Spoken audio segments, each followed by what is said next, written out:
And in studio from the Cape Town dojo, we've got Nicole Thiel, one of the instructors there. Nicole, nice to have you back. Thank you.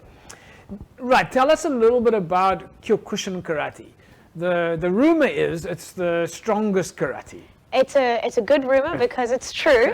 Kyokushin is really the strongest, toughest style that you can do. It's where you're going to get the most conditioned, where you're going to get the strongest, and where the fighting is as real as it gets. So in karate, when you're talking about styles, you've got sport karate, which is point fighting. Absolutely. You've got, which I generally refer to as semi-contact, right? Yes. What is your style? So our style, we do compete in some semi-contact divisions, but mostly we're a full contact style, which means otherwise called knockdown, which means that we're fighting for 1 point as opposed to as many points as you can score, and it's full contact, so we're hitting as hard as we can in order to try and do actual damage. So you're fighting rounds at a time, or when you're competing? Or? Absolutely. So we're fighting for usually 3-minute rounds in our elimination rounds, and then and so it changes as you go, depending on whether you're talking about kids divisions or adult divisions. But yes, people are fighting for 2 to 3 minutes, depending on their division, and there will be somebody who comes out on top, unless there's a draw, in which case they get an extension, and there'll always be somebody who comes out on top. So if you compete 2 to 3 minutes, do you break? Is it point fighting? Do you fight right through for 3 minutes? You fight right through for 3 minutes, unless the fight is stopped because of a foul or because somebody has scored a half a point. So you can score a half a point and then they stop the fight, and then if you obviously score another half a point, then the fight is over. You're just fighting for 1 point. Okay. So you're fighting full contact for 2-3 minutes at a time. And if you're equal after that time, you go again for another minute or 2 minutes. 2 or 3 minutes. I mean, that takes a tremendous amount of fitness. Yes, it does. So, I mean, that's a huge part of what we've got to do, is a lot of cardio work in order to make sure that you can stay on the move and executing all your techniques for that amount of time. Yeah. So how do you do that? How do you prepare for a tournament like that? When you say you have to do a huge amount of cardio, what does it mean? It means a lot of different kinds of work. I mean, we're doing skipping for 3 or 4 minutes at a time. We're doing work with medicine balls, throwing them across the dojo. We're doing running. We're doing sprints. We're doing bag work with our partners. So it's anything that we can do to get as fit as possible, we're doing it. So Kyokushin, especially Kyokushin Karate, has been known for its spirit.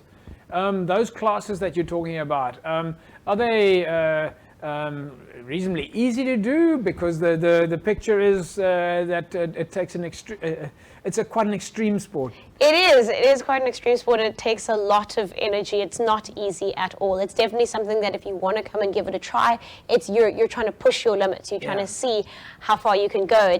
You're going to get fit, absolutely. And the first class, wow, it's going to wreck you, but it's going to be good because you're going to want to come back. That bug bites you, and you want to come back and do more.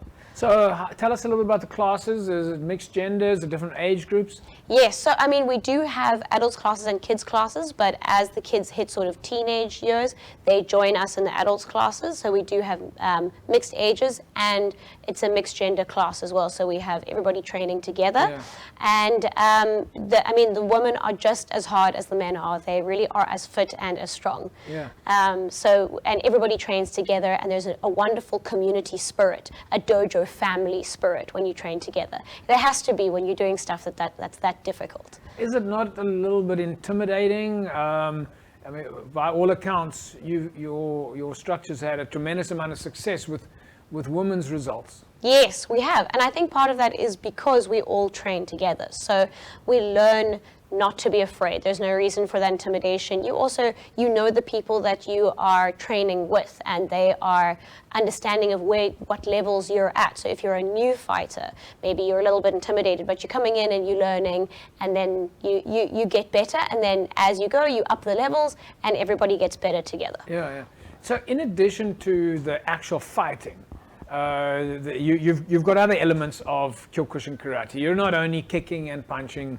There's other things that you do as well. Absolutely. So we've got the tournament and the competitiveness and the fighting, and then we also have a kata divisions where we do obviously patterns and katas, but that people can get judged on. But then we've also just got traditional karate training, where you do your basics and you do your stepping basics and you do gradings every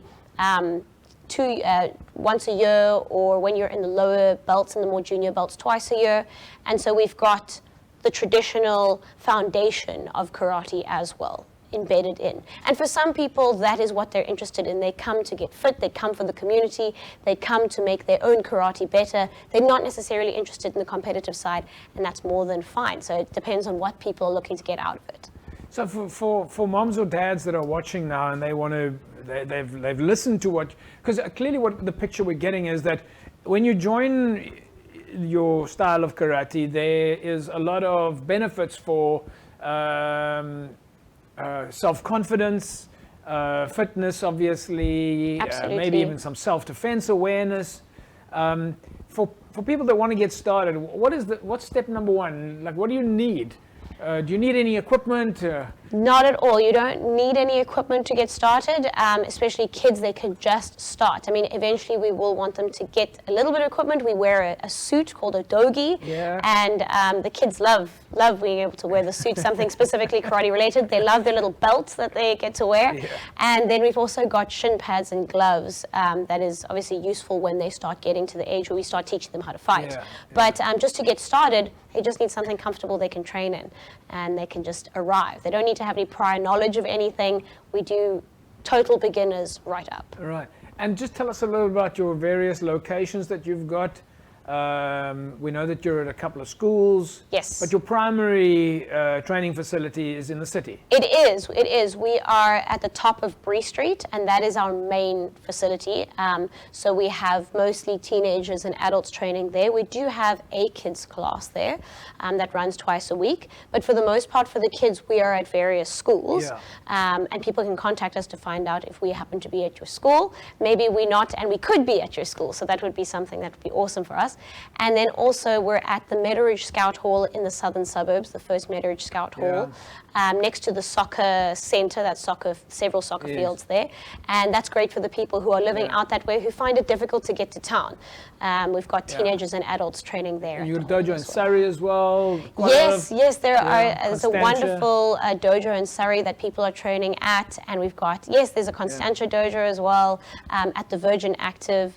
There in Constantia. So you guys are quite active. You've got quite a wide footprint. There's another dojo in Mitchell's Plain as well. So we are all over the place. People can train Kyokushin. And at UWC, you've got another dojo at UWC, the University of Western Cape. Yes, so and really all of this falls in under a certified, legitimate organization. Absolutely. So we are connected, not just in South Africa, but we're connected to a structure in Japan that is all over the world. So, you will have Kyokushin dojos pretty much anywhere you go in the world, and we're all connected under one overarching structure. Okay, and your instructors are certified, they're linked to the top of the pile, part of Karate South Africa. Absolutely. Every certificate. Kenny Aiden Bogart, I believe. Exactly. And he is right there at the top. He's he's part of the executive committee in Japan, and we're lucky enough to be able to train with him here in South Africa. But so any grading or certificate that you get is absolutely certified, properly stamped, properly legitimate. And you've had some athletes get awards, Pro Tier colors, and more recently some of them were nominated for Junior Sports Woman of the Year at the Western Cape Awards. Yes, it was very, very exciting for us. We can't believe how things are building in that area and how people are getting rewards. All right, Nicole, we're going to leave it at that. Can't wait to get you back, and good luck. We see that the dojo, the Kyokushin, the hardest, the strongest karate out there. Yes, and we would love people to come and find out how strong they can get. All right, folks, there we go. Fantastic to see that karate in South Africa is doing so well, and of course here in the Western Cape as well. And there you go, the strongest karate by definition, Kyokushin Karate. We'll see you after the break. Don't go away. Back in a sec.